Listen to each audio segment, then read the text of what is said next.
Today we are going to be talking about Psycho. In a Phoenix hotel room on a Friday afternoon, Marion Crane and her out-of-town lover Sam Loomis end a stolen lunchtime interlude with yet another disagreement about their future. Marion wants to marry Sam, but debts inherited from his father and his own alimony payments do not leave him enough money to support her as he would like. As they have done so often before on Sam's business trips to Phoenix, they part, leaving their future uncertain. Marion returns to the real estate office where she works as a secretary, arriving just ahead of her boss Mr. Laurie and his client Cassidy, who buys a house from Laurie with $40,000 in cash. Laurie tells Marion to put the money in the safe deposit box at the bank until Monday. Pleading a headache, Marion asks to take the rest of the day off after her errand to the bank. But Marion doesn't go to the bank. On the spur of the moment, she decides to keep the money, packs a suitcase, and starts driving out of town, only to be spotted by her boss at an intersection where he gives her a suspicious look. Worried that she has been found out already, she still proceeds out of town on her way to Fairvale, California, where Sam lives. All the while she keeps looking behind her, fearful that she's being followed. She drives well into the night and parks alongside the road to sleep. In the morning, a highway patrolman stops to investigate her stopped car and awakens her. Startled and nervous, she arouses the patrolman's suspicions. He looks at her license and registration, taking note of the plate number. He allows her to go on, but follows her for a while, which intensifies Marion's agitation. Realizing that her car can easily give her away, Marion decides to trade it in for a different car. She stops in at a used car lot, hurriedly pays the salesman $700 cash for a likely substitute, and completes the deal as the same highway patrolman watches from across the street. Nervous, she drives away and continues toward Fairvale. As night falls on this second day, with her fears of pursuit crowding in around her, she drives into a rainstorm. Unable to see the road clearly, she spots the lighted sign of the Bates Motel, and decides to take a room for the night. As there are no other cars there, and no one in the motel office, she honks her horn upon seeing a light on in the house behind the motel, and a silhouette in the window. Someone dashes down the path to greet her, and he introduces himself as Norman Bates. He is a soft-spoken and shy young man who tells Marion that he lives in the large house with his mother.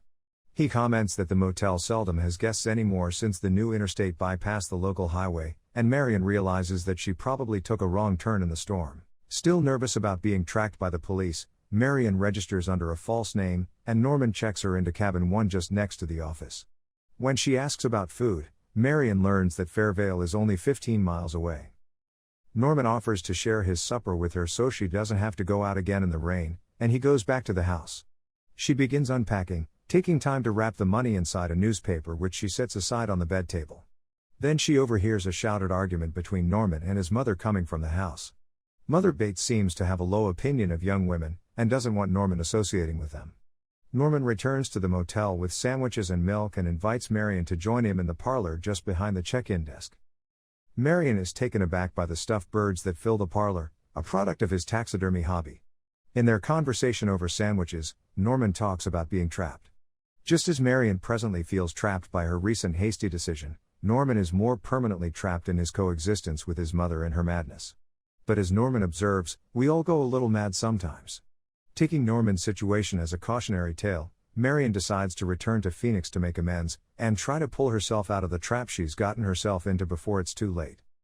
When Marion goes back to her room, Norman takes down a picture from the wall and looks through a peephole where he can watch Marion changing. With a new burst of intensity, Norman hurries up the hill and goes into the house. In her room, Marion sits in her robe and calculates some figures, working out how she can repay the $700 she has already spent. Then she tears up the paper containing the figures and flushes the pieces down the toilet. With newfound peace of mind, she slips out of her robe and slippers, and steps into the tub to enjoy a cleansing shower. Unseen behind her, the bathroom door opens. A figure approaches and pulls back the shower curtain. It is the shadowy figure of an old woman wielding a large kitchen knife. Marion screams. The blade lifts high into the air, and then strikes, and strikes again and again. Marion cannot escape the slicing blows of the knife. The savage attack continues, and then her killer leaves. Marion sinks down, reaching for the shower curtain which rips under her weight, and she falls over the edge of the tub. The shower continues to run over her as her blood flows down the tub drain, her lifeless eyes fixed in a final hopeless stare. From the house, Norman's voice yells out in shock, "Mother! Oh God! Mother! Blood! Blood!" He comes running down the hill and into Marion's cabin to find the aftermath of Mother's knife attack. He quickly cleans up the murder scene. He wraps Marion's body in the shower curtain and places her in the trunk of her car, and gathers her belongings into the trunk as well. At the last moment he spots the newspaper on the bed table and tosses it into the trunk, not knowing that it contains the stolen money. He drives to a swamp near the motel, where he pushes the car in and watches it slowly disappear into the dark bog. 1 week later, Sam Loomis is sitting in the back office of his hardware store in Fairvale, writing a note to Marion. He has changed his mind, and if it's not too late he wants to marry her right away even if his finances are limited right now. Marion's sister, Lila Crane, comes into the store and asks if Marion is there. Sam tells her she isn't. A private investigator named Arbogast also enters the store and asks for Marion's whereabouts. His interest is in recovering the stolen $40,000, which Lila knew about, but Sam did not. Arbogast is convinced that Marion is somewhere in this town close to her boyfriend, so he sets out on a search of hotels and boarding houses around Fairvale to track her down. When Arbogast gets to the Bates Motel, Norman tells him he hasn't seen Marion, and that there haven't been any guests in weeks. But Arbogast manages to look at the register and sees the false signature in Marion's handwriting. Caught in his lie that there hadn't been any recent guests, Norman admits to remembering her now, and says she stayed that Saturday night and left early on Sunday morning. Arbogast spots Mother's silhouette sitting at the window of the house and asks to see her, but Norman refuses, saying that his mother is an invalid and shouldn't be disturbed. When Norman lets slip his mother's impressions of Marion, Arbogast becomes determined to talk to her, but Norman insists that he leave.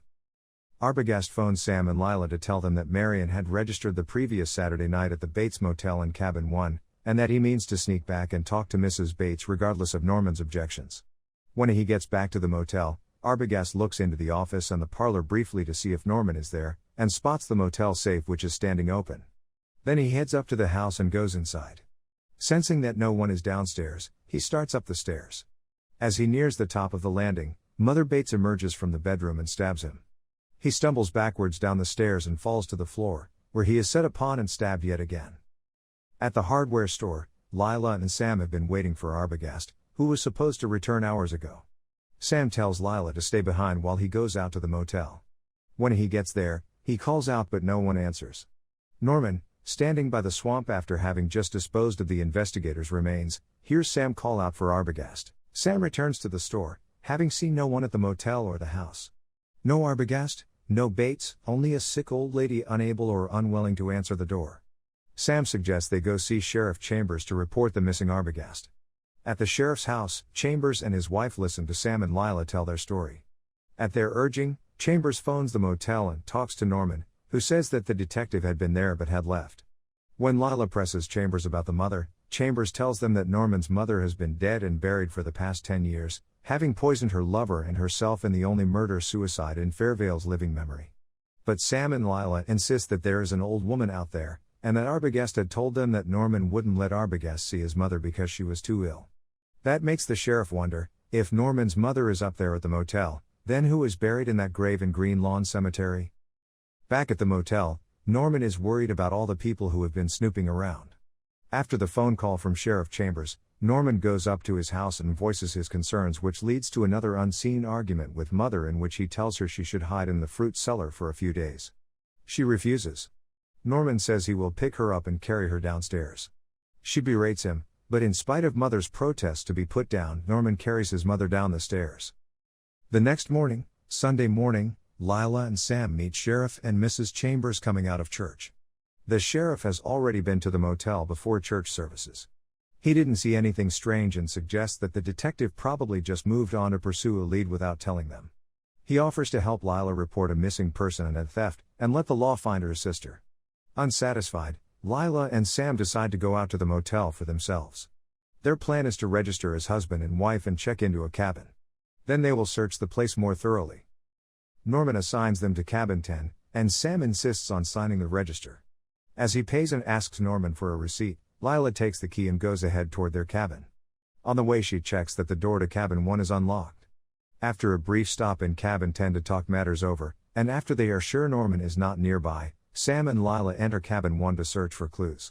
Sam notices that the shower curtain is missing and Lila finds a scrap of paper with something subtracted from $40,000, suggesting that Norman possibly knew about the money.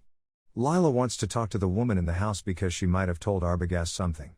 She wants Sam to distract Norman while she goes to the house. Sam tries to dissuade her, but she insists she can handle a sick old woman. Sam finds Norman in the office and engages him in conversation, while Lila circles around behind the motel to the house. She enters and looks through all the rooms upstairs. She goes into Mother's bedroom, filled with furnishings and clothes from the Victorian era but strangely preserved as if new. The outline of a woman's body is deeply impressed into the old mattress. She looks into Norman's bedroom, another room frozen in time containing the toys and small bed of a child. Meanwhile, Sam has been trying to get Norman to talk about money, looking for some indication that Norman has the stolen cash. Norman begins to grow agitated.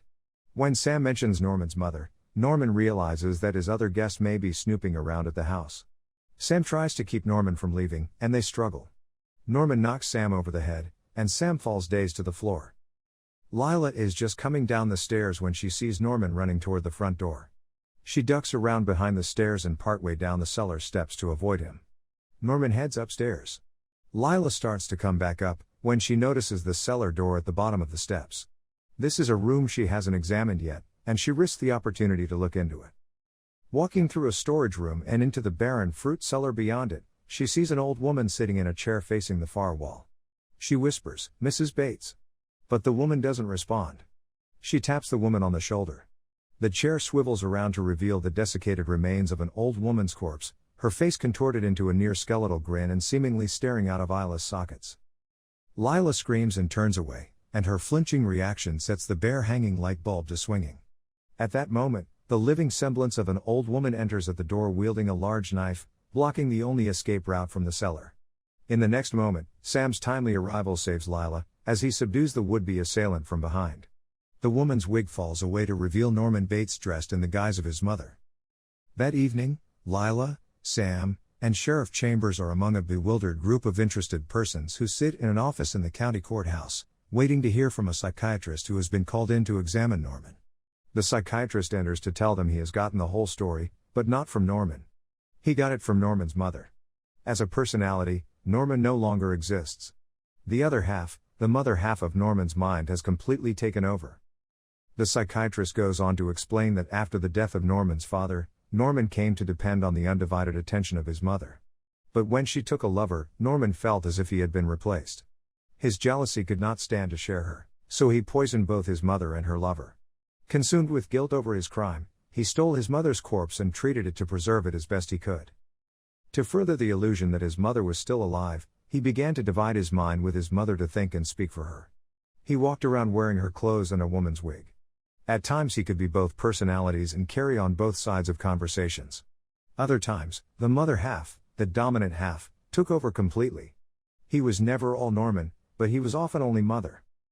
Norman's mother personality was pathologically jealous of Norman. When Norman met Marion, he felt a strong attraction to her. That attraction set off the jealous mother, and it was mother who killed Marion and most likely, other women before her. In a locked and guarded room, the physical shell of Norman Bates sits unmoving as mother's voice dominates his mind. She wants to prove to the world how harmless she is by sitting completely still. A fly crawls on Norman's hand and he doesn't swat at it, simply smirks as the voice of mother's personality gloats that everyone must see that she wouldn't even harm a fly. In a final image, a tow chain begins pulling Marion's car out of the bog. Bringing us to the end of the movie. Comment below what you think. If you haven't already, like and subscribe.